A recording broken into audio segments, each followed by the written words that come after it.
Paul Van Balen. I'm the designated broker for the SunWorld Group. We're a property management firm located here in Southwest Washington. Today I'm going to talk to you about whether to self-manage your property or hand over the management duties to a property management company.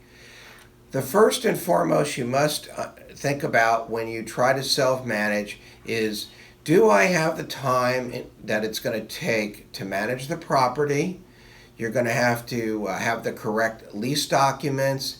You're going to have to take care of the screening process. You're going to have to show the unit. You're going to have to move the tenants in. You'll have to deal with tenant move-outs. And one of the biggest things is handling the security deposit at tenant move-out. You also have to be well-versed on the laws, especially today. The laws are very complex with security deposits, emotional support animals versus pets. The legalities have just increased so much in the last decade. You have to consider all these factors.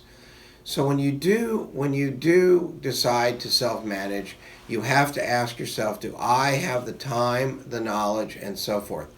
One of the advantages of putting the home in the property management situation is they're going to handle everything for you, from helping you get the house ready or letting you know the house or unit what needs to be done, to placing the tenant in there, to renewing leases, doing the move out, and so forth. So there's a lot of things to consider here. But the biggest one is going to be the time element and the laws. For any questions on this, please give us a call or email us. Thank you for listening.